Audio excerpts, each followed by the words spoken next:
सुप्रभात। मैं हूं जगेंद्र राणा। भूरे भूरे प्रशंसा कीजिए पुरुषार्थ की, भूरे भूरे प्रशंसा कीजिए पुरुषार्थ की। यह हमारी आज की आध्यात्मिक चर्चा का विषय। कहते हैं कि हारिए न हिम्मत, बिसारिए न राम। लोग पूछते हैं कि जीवन में सफलता कैसे प्राप्त करें। सफलता भी हमारे परिश्रम का फल है। यदि परिश्रम करने पर भी हम सफल नहीं होते तो फिर और अधिक लगन से परिश्रम करें। परिश्रम कभी निष्फल नहीं होता है।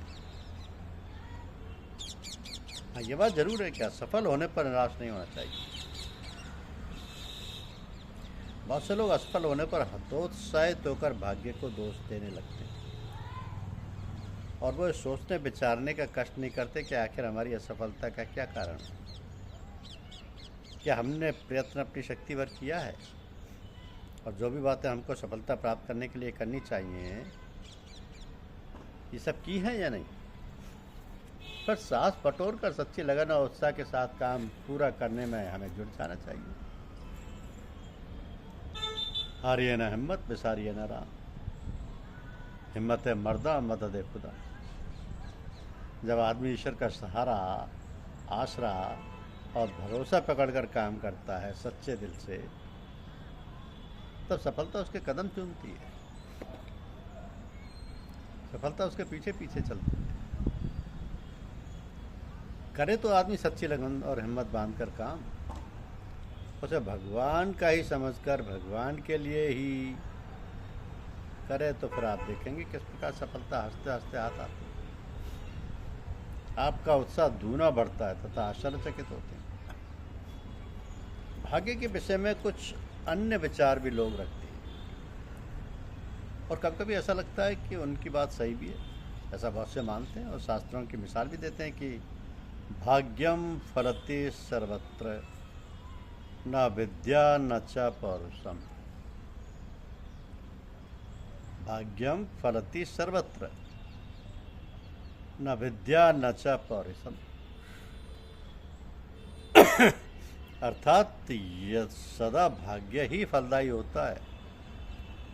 विद्या और पुरुषार्थ से कुछ नहीं होता। अब हम ये बात मान भी लें तो फिर क्या हम पुरुषार्थ करना छोड़ दें? क्या हम निठल्ले बेकार होकर हाथ पर हाथ धरे बैठे रहें? इस प्रकार सोचने और कहने से समाज में एक प्रकार की अकर्मण्यता पैदा होती है और आदमी भाग्य को कोसता हुआ निरुत्साह हो जाता है। भाग्य के कारण यदि सफलता नहीं मिली तो पुरुषार्थ करने पर मिलेगी। फिर भी यदि भाग्य साथ ना दे तो फिर पुरुषार्थ करना चाहिए। पुरुषार्थ कभी निष्फल नहीं होता। पुरुषार्थ करने से हमारे कष्ट कटते हैं, भविष्य के लिए मार्ग निर्माण होता है। जैसा भी हम पुरुषार्थ करते हैं, जिस कार्य की प्राप्ति के लिए पुरुषार्थ करते हैं, उसकी सफलता का मार्ग खुलने लगता है और एक दिन उज्जवल भविष्य की किरणें फूटती हुई दृष्टिगोचर होने लगती है। तब चारों ओर से सफलता के प्रकाश की किरणें फूट फूट कर एवं भाग्योदय होकर मनुष्य को कृत कर देता है। तो इसी कारण महापुरुषों ने पुरुषार्थ की भूरी भूरी प्रशंसा की है। वेदांत का सबसे उत्तम ग्रंथ योग वशिष्ठम पुरुषार्थ को इतना महत्व देता है कि बार बार अनेक उदाहरण देकर पुरुषार्थ की महिमा को बढ़ाता है और महत्व प्रदान करता है। तो हम सब लोगों का पुनीत कर्तव्य है कि पुरुषार्थ करें और अपने बालकों तथा घर के सभी प्राणियों को प्रोत्साहन दें कि वे कभी कर्तव्य कर्म से विमुख ना हो और निरंतर पुरुषार्थ में लगे। अनेक ऐसे उदाहरण हैं जिन्हें देखकर मनुष्य को अंतर प्रेरणा मिलती है और वो सफल होती है। तो छोटी छोटी चींटियां दीवार पर चढ़ती हैं, गिर पड़ती हैं, फिर चढ़ती हैं, फिर गिर पड़ती हैं, किंतु वे अपना प्रयत्न नहीं छोड़ती और अंत में चढ़ी जाती। ऐसे छोटी छोटी कई चींटियां मिलकर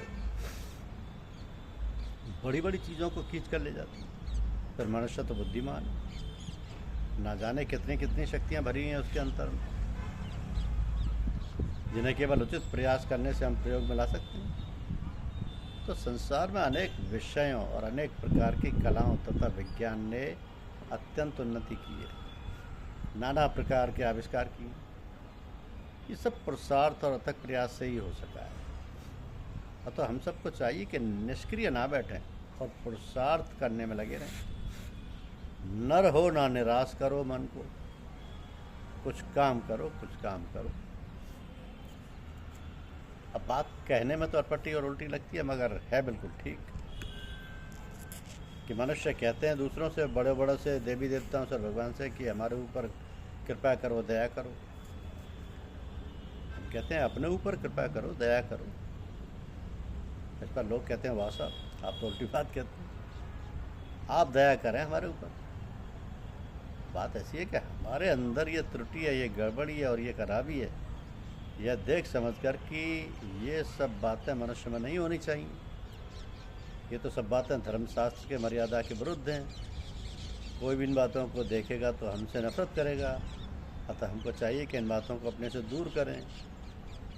अब आप विचार करें, सोचें कि इस प्रकार अपने को इन दुर्गुणों से बचाने का प्रयत्न करेंगे, धर्मशास्त्र की मर्यादा का पालन करेंगे, तो अपने ऊपर ही कृपा हुई ना। आपने सोचा कि इन बातों को देखकर लोग हमें बुरा भला कहेंगे, हमसे नफरत करेंगे, दूर भागेंगे, तो फिर इन बातों को हमें छोड़ देना चाहिए। और आप इन्हें छोड़ने का प्रयत्न करने लगते हैं। आप अच्छे गुणों वाले सभ्य नागरिक बनने लगते हैं। घर के लोग, भाई बंधु, कुटुंबी, पास पड़ोस के लोग, नाते रिश्तेदार, सभी लोग तारीफ करने लगते हैं और आपको लोग अच्छा आदमी मानने लगते हैं। तो ये हुई ना कृपा अपने ऊपर। तो जा पर कृपा राम की होई, ता पर कृपा करे सब कोई।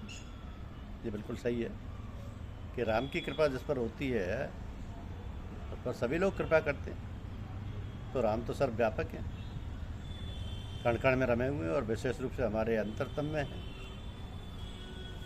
तो क्यों हमारे अंतर में विशेष रूप से क्यों बसते हैं राम? भाई बात यह है कि मनुष्य की रचना भगवान ने सबसे अंत में की। सारी सृष्टि को रचकर तब मनुष्य को बनाया और मनुष्य को ऐसा सुंदर सद्व्यवहार युक्त बनाया कि कोई कमी नहीं रखी। संसार में जो कुछ भी है उसका सार, उसका सूक्ष्म रूप है मनुष्य। अब कहते हैं कि भगवान ने अपने रूप में मनुष्य को बनाया, तो निर्माता ने अपनी सारी कला, सारी योग्यता और सारी शक्ति भर इस मनुष्य के पुतले में।